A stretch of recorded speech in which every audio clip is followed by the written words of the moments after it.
Pinangintulutan ng isang ospital ang resibo na madokumento ang walang tigil na pangingisay.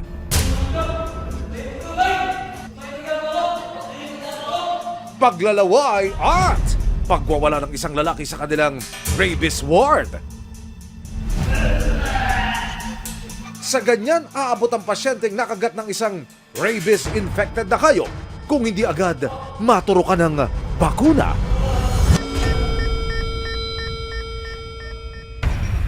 Isa ang 58 taong gulang na lalaking ito sa daan-daang nabibiktima ng rabies sa Pilipinas kada taon.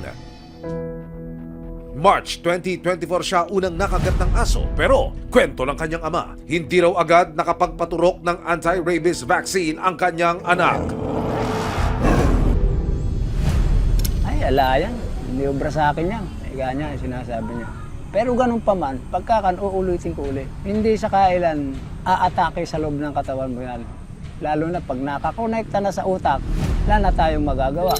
Hanggang noong November 5, 2025, nangyari na ang kinatatakutan ni Tatay Eduardo. Pag inom ng tubig na gano'n nung anak kong, iniluwa niya yung tubig.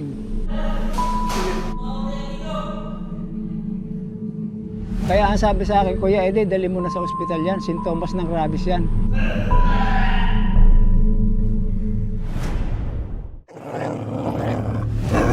Lalaking nakagat ng aso noong March 2024, itinakbo sa hospital noong Nobyembre ng nakaraang taon.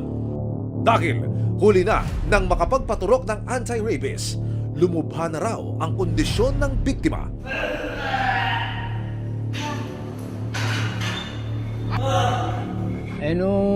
Nung naidala raw, hindi magtagal na ganyan, mga gabi na, nagwawala raw. Kaya nakatali na siya. Naglalaway na ako ng kwan. Nasaksakan na po ng anti-rabies, kaya lang po kumalat na nakapanik na sa ulo. Wala pang 24 oras, tuluyan na siyang pumanaw.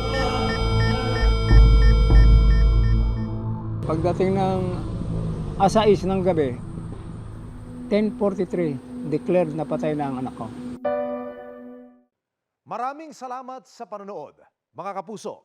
Para masundan ang mga reklamong nasolusyonan ng resibo, mag-subscribe lamang sa GMA Public Affairs YouTube channel